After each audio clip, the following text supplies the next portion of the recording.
ओम शांति।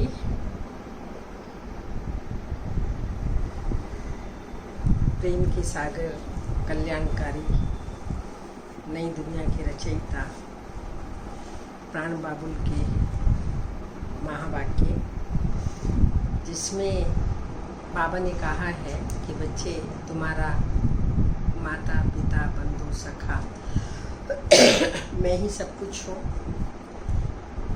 भक्ति मार्ग में सिर्फ कहते हैं तुम मात पिता हम बालक तेरे, तुमरी कृपा ते सुख घनेरे, लेकिन जानते नहीं हैं वो निराकार परमात्मा कैसे मात पिता बनते हैं। ये राज शिव बाबा ने संगम युग पर हम बच्चों को बताया कि बच्चे, जब मैं कल्प के अंत में आता हूँ साकार मनुष्य तन में, जिसका नाम प्रजापिता ब्रह्मा रखता हूँ, इनके द्वारा ही तुम बच्चों को मैं अडॉप्ट करता हूँ और तुम एडॉप्टेड चिल्ड्रन, तुम्हारा मात पिता मैं ब्रह्मा के द्वारा बनता हूँ। ब्रह्मा, ब्रह्म प्लस माँ, ये ब्रह्मा हमारी अलौकिक माँ है और अलौकिक पिता भी है। शिव बाबा निराकार पिता है, ब्रह्मा के द्वारा हमको अडॉप्ट करता है तो माँ हो गई ब्रह्मा, शिव बाबा पिता हो गया। तो ऐसे मात पिता संगम युग पर शिव बाबा स्वयं बनते हैं। तो ये राज बाबा ने आज बच्चों को समझाया है, जो और कोई इस राज को नहीं समझते। फिर बाबा ने कहा, मैं सन्मुख आता हूँ, संगम युग पर तुम्हें पढ़ाता हूँ। सन्मुख सुनने में बहुत खुशी होती है, आनंद आता है। तो चलिए सुनते हैं बाबा के सन्मुख साकार अनमोल धारणा युक्त 14 तारीख के महावाक्य। मीठे बच्चे, अभी तुम शूद्र घराने से निकल ब्राह्मण घराने में आए हो। बाप ने ब्रह्मा मुख से तुम्हें अडॉप्ट किया है, तो इसी खुशी में रहो। क्वेश्चन है, कौन सा गुह्य राज ब्राह्मण कुल वाले बच्चे ही समझ सकते हैं? आंसर है निराकार शिव बाबा हमारा पिता है और ये ब्रह्मा हमारी माता है। निराकार भगवान कैसे मात पिता बंधु सखा बनते हैं, यह गुह्य गुप्त राज ब्राह्मण कुल के बच्चे ही समझ सकते हैं। उसमें भी जो दैवी कुल में ऊंच पद पाने वाले हैं, वही यह राज यथार्थ रीति समझेंगे। ओम शांति। बच्चे बैठे हैं, समझ रहे हैं कि हमारा बाप दादा आया हुआ है। सन्मुख बैठे हैं ना, बाप तो इकट्ठा हो जाता है दादा के साथ, तो कहेंगे बाप दादा आए हैं। वह टीचर भी है, पढ़ा रहे हैं। बाप दादा के बिगड़ तो कुछ बता ना सके, बुद्धि चलनी चाहिए, ये नई बात है ना। अज्ञान काल में याद करते हैं सिंगल को, कहेंगे हमारा गुरु फलानी जगह है, उनके शरीर का नाम जानते हैं। हमारा बाबा हमारी माँ फलानी जगह है, उनका नाम रूप सब कुछ है। मनुष्यों ने फिर शॉर्ट में लिख दिया है, मनुष्यों ने जो बनाया उनमें कुछ ना कुछ रोग है। भल गायन है, तमेव मातश्च पिता बंधु सखा आदि आदि, यह एक के लिए गाया जाता है। एक माना निराकार शिव बाबा। साकार कोई भी संबंधी होता है, 2-3 संबंध हो सकते हैं, मामी होगी, चाची होगी, काकी होगी, मासी होगी, लेकिन और संबंध उनके साथ नहीं हो सकते। निराकार शिव बाबा ज्योति बिंदु है, कोई साकार शरीर नहीं। तो उस पिता परमात्मा के साथ हमारे सर्व संबंध है और वो सर्व संबंध जोड़ करके उन संबंधों की हम प्राप्ति कर सकते हैं। और अनुभव यही कहता है कि जो संबंध चाहे, जिस समय चाहे, वो जोड़ करके हम वो प्राप्ति कर रहे हैं। तो बाबा ने कहा, मनुष्य ने जो कुछ बनाया रॉन्ग है, ब्रह्मा के लिए भी नहीं गाया जाता, उनका नाम रूप बुद्धि में नहीं आता, न विष्णु का न शंकर का। गाते तो हैं तुम मात पिता हम बालक तेरे, तो भी बुद्धि ऊपर में जाएगी। कृष्ण को याद कोई कर न सके, याद फिर भी निराकार को ही करेंगे, उनकी महिमा है। तो बाप समझाते हैं, जब बैठते हो, यहाँ जब बैठते हो तो लौकिक संबंध से बुद्धि निकाल, परलौकिक बाप को याद करो। इस समय यह सन्मुख है। भक्ति मार्ग में जो गाते हैं तो आंखें ऊपर करके कहते हैं, तुम मात पिता हम बालक तेरे। हे भगवान कह याद करते हैं। भगवान जब कहते हैं तो शिवलिंग को ही याद नहीं करते, तोते मिसल ऐसे ही गाते रहते हैं। लक्ष्मी नारायण के लिए भी ऐसे नहीं कह सकते, तो मात पिता हम बालक तेरे, उसके लिए भी नहीं गाते। यह तो महाराजा महारानी है, उनका बच्चा ही मात पिता कहेंगे, बंधु नहीं कहेंगे। भक्त लोग गाते हैं पतित पावन, परंतु ये बुद्धि में नहीं आता है कि शिवलिंग होगा। ऐसे ही सिर्फ कह देते हैं हे भगवान। हे भगवान किसने कहा, किसको कहा, कुछ भी पता नहीं है। अगर यह ज्ञान होता कि मैं आत्मा हूं, उनको बुलाता हूं, तो यह समझे कि वो निराकार परमात्मा है, उनका ही लिंग है। यथार्थ रीति कोई बाप को याद नहीं करते। उनसे प्राप्ति क्या होगी, कब होगी, यह कुछ भी नहीं जानते। तुम भी नहीं जानते थे, अभी तो बाप के बने हो। तुम जानते हो हमको शिव बाबा ने ब्रह्मा द्वारा अपना बच्चा बनाया है। ये ब्रह्मा माँ है, इस ब्रह्मा माता द्वारा शिव बाबा ने अडॉप्ट किया है। इस समय तुम अच्छी रीति जानते हो हम शिव बाबा के बच्चे हैं। साकार में फिर प्रजापिता ब्रह्मा के बच्चे हैं। प्रजापिता ब्रह्मा द्वारा मनुष्य सृष्टि रचते हैं। ऐसे नहीं कि कोई नई सृष्टि रचते हैं, पुरानी को नई परमात्मा बनाता है, दुख धाम को सुख धाम बनाता है, नरक को स्वर्ग बनाता। पतित पावन है तो पतित दुनिया को पावन बनाता है। कोई नई सृष्टि बनाई ऐसा नहीं है, नहीं। इस समय आकर गोद लेते हैं, अडॉप्ट करते हैं। अब मात पिता कहते हैं तो शिव पिता ठहरा और माता कौन हुई, ब्रह्मा माता ठहरी। उनको कहा जाता है मात पिता। बाप ब्रह्मा द्वारा कहते हैं तुम आत्मा मेरे बच्चे हो। फिर आत्मा को बैठ पहचान देते हैं कि आत्मा क्या है। कहते भी हैं ब्रह्मकुटी में चमकता है अजब सितारा। स्टार मिसल है और कुछ भी नहीं जानते। ये कह न सके कि आत्मा 84 जन्म भोगती है, जानते ही नहीं तो कैसे कहेंगे। ये बाबा बताते हैं कि मनुष्य आत्मा जो आदि सनातन देवी देवता धर्म की है, 84 जन्म भोगती है। आत्मा शरीर द्वारा पाठ बजाती है। भिन्न भिन्न नाम रूप देश काल से आत्मा एक शरीर छोड़ती है तो सारा परिवार ही बदल जाता है। कोई अडॉप्ट करते हैं तो परिवार ही बदल जाता है ना। माता पिता जिससे जन्म लिया उनको भी जानते हैं, फिर जो अडॉप्ट करते हैं उनके घर का भी बन जाते हैं। यहाँ तुम शूद्र घराने से निकल अब ब्राह्मण घराने में आए हो। ब्रह्मा तन से तुमको अडॉप्ट किया है, तुम तो ब्राह्मण कुल में आ गए।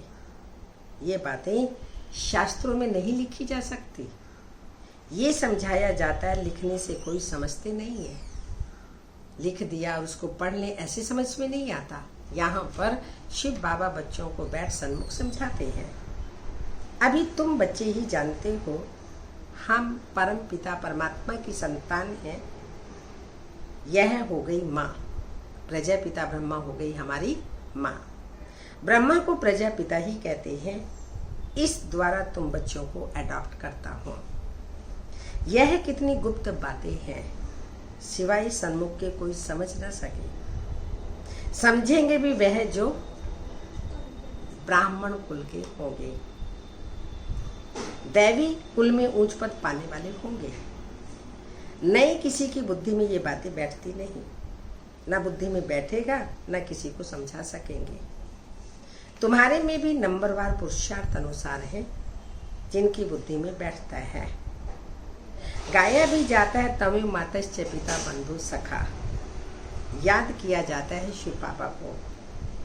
फिर कहते हैं तुम माता पिता एक बाप फिर माता पिता कैसे, ये बातें और कोई समझा न सके। शिव बाबा ब्रह्मा द्वारा हमारी माँ बनता है, निराकार है तो पिता है। फिर कहते हैं तुम माता पिता, तो एक बाप फिर माता पिता कैसे, यह बातें कोई समझा न सके। जैसे शास्त्रों में व्यास ने जो लिखा है वह मनुष्यों ने कंठ कर लिया है, वैसे तुमको भी कहेंगे, तुमको कोई ने बताया है, तुमने तो कंठ कर दिया। नए मनुष्यों के लिए समझाना बड़ा मुश्किल है। यहाँ रहने वाले भी कोई किसको इतना नहीं समझा सकते कि तुम आत्मा हो, तुम्हारा बाप परम पिता परमात्मा है। वह बेहद का बाप ही बेहद का वर्षा देते हैं। वर्षा दिया था, फिर पुनर्जन्म लेते लेते 84 जन्म पूरे हुए। अब बाप फिर वर्षा देने आए हैं।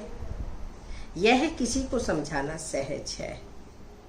तुम माता पिता किसको कहा जाता है, विचार की बात है ना। ब्रह्मा द्वारा अडॉप्ट करते हैं तो माँ भी जरूर चाहिए।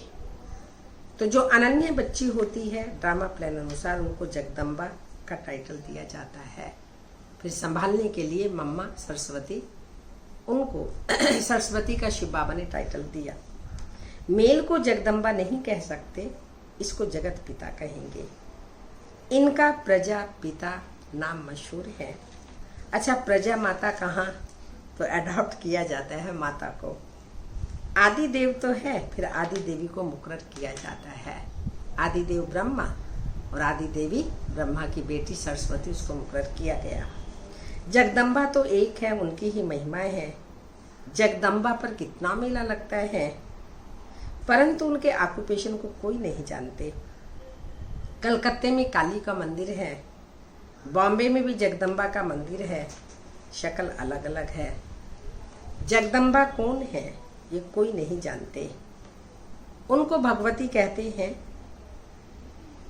अब जगदम्बा को भगवती नहीं कह सकते, वह तो ब्राह्मणी है, ज्ञानेश्वरी। उनको बाप से ज्ञान मिला।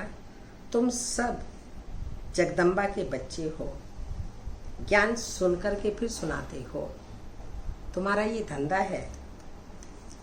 तुमको ईश्वर पढ़ाते हैं, कोई मनुष्य नहीं पढ़ाते। ये ब्रह्मा तो मनुष्य है ना। मनुष्य को कोई भी पावन नहीं, मनुष्य को पावन नहीं बना सकते। मनुष्यों की बुद्धि इतनी डल हो गई जो कुछ भी समझते नहीं। पतित पावन तो एक ही बाप है, वह आते ही है पतितों को पावन बनाने। ये सारी दुनिया तमो प्रधान है, सब पतित है। नई दुनिया पावन, पुरानी दुनिया पतित। पुरानी दुनिया में रहने वाले नरकवासी, नई दुनिया स्वर्गवासी। बुद्धि भी कहती है सतयुग में सिर्फ भारतवासी देवी देवताएं ही होंगे और कोई नहीं थे।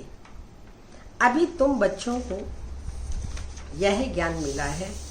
नई दुनिया में पहले सूर्यवंशी फिर चंद्रवंशी हुए, तो सूर्यवंशी पास्ट हो गए। चंद्रवंशी के बाद फिर वैश्यवंशी, आदि आदि आते हैं। बरोबर लक्ष्मी नारायण का राज्य था। अच्छा, उनके आगे क्या था ये कोई समझ ना सके। तुम बच्चों को बाप ने सारे चक्र का राज समझाया है। द्वापर में है फिर वैश्यवंशी और कलयुग में होते हैं शूद्रवंशी। अभी तुम जानते हो हम ब्राह्मण बने हैं, तुमको बाप ने अपना बनाया है, अर्थात शूद्र धर्म से देवता धर्म में ट्रांसफर किया है। अब सूर्यवंशी चंद्रवंशी तो है नहीं, न लक्ष्मी नारायण का राज्य न राम राज्य। अब है कलयुग का अंत। कलयुग के बाद जरूर सतयुग आएगा। कलयुग में ये पुरानी दुनिया पतित दुनिया महान दुखी है, इसलिए देवताओं की जाकर के महिमा गाते हैं, माथा टेकते हैं। अच्छा, लक्ष्मी नारायण को राज्य किसने दिया है, कोई जो बता सके? हाँ, किसने दिया बताइए?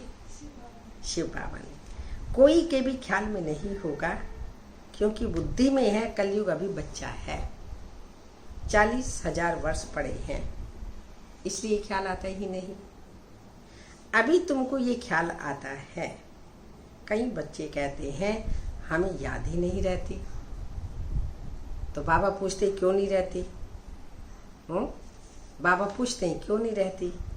क्योंकि सवेरे सवेरे उठकर याद में बैठकर धारणा नहीं करते, इसलिए बाबा भूल जाता है। समझते भी हैं फिर किसी को समझा नहीं सकते, ये तो जरूर होगा। सब एक रस तो समझा भी न सके। समझदार भी चाहिए और बेसमझ भी चाहिए। बेसमझ होंगे ही नहीं तो कौन किसको समझाएगा, तो दोनों चाहिए। बहुत समझदार तो जाकर राजा रानी बनेंगे। जितना जितना जो जास्ती समझते और समझाते हैं उनका नाम बाला होता है। प्रदर्शनियां होती हैं तो लिखते हैं बाबा फलानी को भेज दो, तो क्या तुम नहीं समझा सकते हो? बाबा उनकी प्रैक्टिस जास्ती है। बच्चे जवाब देते उसी को भेजो, क्योंकि उनकी प्रैक्टिस जास्ती। हम समझा तो सकते हैं, हम थोड़े कच्चे हैं। बाबा खुद भी कहते हैं कहाँ से भी निमंत्रण मिलता है तो लिखकर भेजो कौन कौन है, तो हम देखेंगे किसको किसको भेजना चाहिए, कहाँ कहाँ किसको भेजे, वो बाबा को फिर बताएंगे। सन्यासी भी उस निमंत्रण पर हैं क्या? ना सन्यासी आदि आएंगे क्या? तो वैसे कोई भेजना पड़ेगा ना। फिर बहुत अच्छी ब्रह्मा कुमारी को भेजना होगा। अच्छा, अच्छी से अच्छी ब्रह्मा कुमारी उस समय की बाबा बता रही हैं। कुमार का है, मनोहर है, गंगे है। गंगे दादी थी जो कानपुर में, हर हर गंगे बाबा उसको बोलते थे। इसमें से किसी को भेज दो, तीनों में से किसी को भेज दो। बच्चे तो ढेर हैं, जगदीश को भेज दो, रमेश को भेज दो, तो भी समझते हो एक दो से होशियार है। जैसे जज मजिस्ट्रेट होते हैं, एक दो से होशियार होते हैं। गवर्नमेंट जानती है एक दो से होशियार है, तब तो केस एक दो से ऊपर जाते हैं। फिर हाई कोर्ट में जाओ, फिर उनसे भी ऊपर जाओ। उसने भी जजमेंट ठीक न दी तो फिर उससे भी ऊपर जाएंगे। इनके ऊपर तुम रहम करो। अब ये सब बातें यहाँ होती हैं। सत्युग त्रेता में ये बातें होती नहीं। फिर द्वापर में राजा रानी का राज्य होता है, वहाँ तो महाराजा महारानी ही केस संभालते हैं। द्वापर में केस होंगे भी थोड़े ना, कोई कोई होगा रेयर। अभी तो तमो प्रधान पतित है ना, तो बादशाह के पास केस जाएगा तो थोड़ी सजा दे देते हैं। कड़ी भूल होगी तो कड़ी सजा देंगे। यहाँ तो कितने जज वकील ढेर हैं, इतना कारोबार में फर्क है। सतयुग में क्या होता है ये किसी को पता नहीं। अब बाप ने समझाया है, कोई से भी पूछो। इन लक्ष्मी नारायण को जानते हो? जैसे बिरला है, बहुत मंदिर बनाते रहते हैं, तो कोई अच्छा बच्चा हो उनको चिट्ठी लिखे, बिरला को भी, कि ये मंदिर बनाया किसका है, तो कहेगा लक्ष्मी नारायण का। तो बिरला मंदिर क्यों कहते हैं? फिर मंदिर तो लक्ष्मी नारायण का है। तो बाबा बता रहे उनको चिट्ठी लिखे, तुम लक्ष्मी नारायण के मंदिर तो बहुत बनवाते हो, इन्हों को ये राजधानी कैसे मिली, पूछना चाहिए। जबकि सतयुग से पहले कलयुग था, कलयुग में तो कुछ है ही नहीं। देवताओं ने तो कोई से लड़ाई नहीं की होगी, लड़ाई से कोई विश्व के मालिक नहीं बन सकते। विश्व के मालिक जो थे उन्हों के लक्ष्मी नारायण के चित्र रखे हुए हैं। अभी तो है कलयुग, यहाँ लड़ाई चलती है हथियारों की। बाप ने समझाया है क्रिश्चियन धर्म वाले आपस में मिल जाएं। कल भी बाबा ने कहा था आपस में प्रीत रखें तो विश्व के मालिक बन सकते हैं, लेकिन लॉ नहीं है। परंतु विश्व के मालिक तो लक्ष्मी नारायण बनते हैं ना। बुद्धि कहती है ये आपस में मिल जाएं तो मालिक बन सकते हैं, परंतु सतयुग में किंग क्वीन तो कोई बन ना सके। ड्रामा ही ऐसा बना हुआ है। अभी हम फिर से योग बल से स्वर्ग का वर्षा ले रहे हैं। तुम बता सकते हो कल्प पहले भी संगम पर बाप से इन्होंने यह पद पाया था। 84 जन्म पूरे हुए फिर वर्षा ले रहे हैं। पहले भी पाया था, अब फिर 84 जन्म पूरे हुए, फिर से लक्ष्मी नारायण बनने के लिए ये वर्षा ले रहे हैं। अच्छा, मीठे मीठे सिक्के लदे बच्चों प्रति माता पिता बाप दादा का याद प्यार, गुड मॉर्निंग, डायमंड मॉर्निंग। रूहानी बाप की रूहानी बच्चों को नमस्ते। हम रूहानी बच्चों की रूहानी माता पिता बाप दादा को याद प्यार, गुड मॉर्निंग, डायमंड मॉर्निंग, ओम नमस्ते। तो आज बाबा ने बहुत अच्छी एक बात बताई। कई बच्चों ने कहा बाबा याद नहीं ठहरती, धारणा नहीं होती।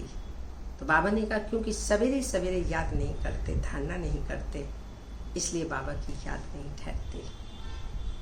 साथ साथ बाबा ने कहा तुम माता पिता हम बालक तेरे भक्ति में पुकारते लेकिन जानते नहीं हैं। शिव बाबा जब कल्प के अंत संगम युग पर आते हैं, प्रजापिता ब्रह्मा के तन में उनके द्वारा शूद्रों को अडॉप्ट करते हैं, वो ब्राह्मण बनते हैं। तो ये ब्रह्मा हमारी बड़ी मम्मा हो गई और शिव बाबा निराकार ज्योति बिंदु पिता हो गया। फिर मातेश्वरी जगदम्बा जी को बाबा ने कहा ये अनन्य है, इसको मुकर्रर किया है, ये है मम्मा। तब भक्ति में गाते हैं तुम माता पिता हम बालक तेरे, तुमरी कृपा ते सुख घनेरे।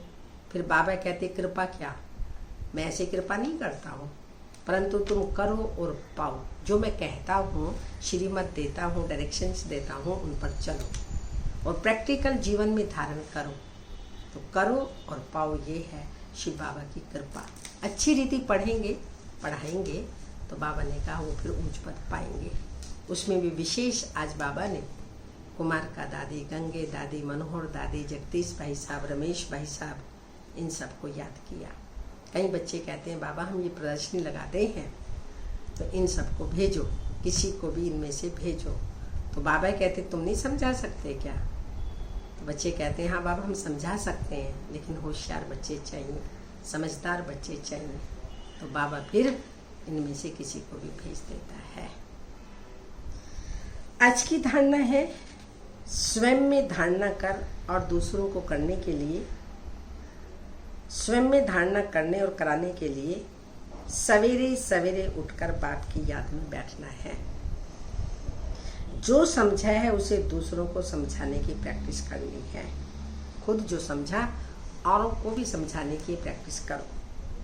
सेकंड पॉइंट, लौकिक संबंधों से बुद्धि योग निकाल, एक परलौकिक बाप को याद करना है। बाप से जो ज्ञान मिला है वो सुनकर सबको सुनाना है, यही तुम्हारा धंधा है। स्वयं सुनकर धारण करके औरों को सुनाना, ये है हमारा धंधा। वरदान, अपनी संपूर्ण स्टेज द्वारा सर्व प्रकार लौकिक संबंधों से बुद्धि योग निकाल, एक परलौकिक बाप को याद करना है। बाप से जो ज्ञान मिला है वो सुनकर सबको सुनाना है, यही तुम्हारा धंधा है। आज का वरदान, अपनी संपूर्ण स्टेज द्वारा सर्व प्रकार की अधीनता समाप्त करने वाले प्रकृति जीत भाव। जब आप अपनी संपूर्ण स्टेज पर स्थित होंगे तो प्रकृति पर भी विजय अर्थात अधिकार का अनुभव होगा। संपूर्ण स्टेज में किसी भी प्रकार की अधीनता नहीं रहती, लेकिन ऐसी संपूर्ण स्टेज बनाने के लिए 3 बातें साथ साथ चाहिए: रूहानियत, रुहाब और रहम दिल। रूहानियत, रुहाब और रहम दिल का गुण जब यह 3 बातें प्रत्यक्ष रूप में स्थिति में चेहरे व कर्म में दिखाई दें, तब कहेंगे अधिकारी व प्रकृति जीत आत्मा। स्लोगन, श्रीमत की लगाम मजबूत है सबकी श्रीमत की लगाम, तो मन रूपी घोड़ा भाग नहीं सकता। कल का होमवर्क याद है सबको? Sweet children. हाँ, कौन सा होमवर्क दिया था कल? Sweet children. हाँ बोलो। Sweet children. बाबा ने कल बच्चों को कहा था मेरे यह स्वीट चिल्ड्रन बच्चे हैं। तो कल सारा दिन स्वीटनेस रही, कोई मन में ऐसी वैसी बात किसी के प्रति, अपने प्रति तो नहीं रही। तो आशा रखती हूँ सभी ने होमवर्क किया होगा। जो बाबा होमवर्क देता है वो हमको जरूर करना है। आज बाबा ने 3 बातें बताई: रूहानियत, रुहाब और रहम दिल। चेहरे पर रूहानियत चाहिए, रुहाब चाहिए प्रत्येक आत्मा के प्रति, और उससे पहले अपने प्रति रहम दिल चाहिए। ये 3 बातें सारा दिन हमें आज इस पर अटेंशन देना है और देखना है हमारे अंदर ही कितनी परसेंटेज में रूहानियत रही, रुहाब रहा और साथ साथ प्रत्येक आत्मा के प्रति रहम दिल बने। ओम शांति।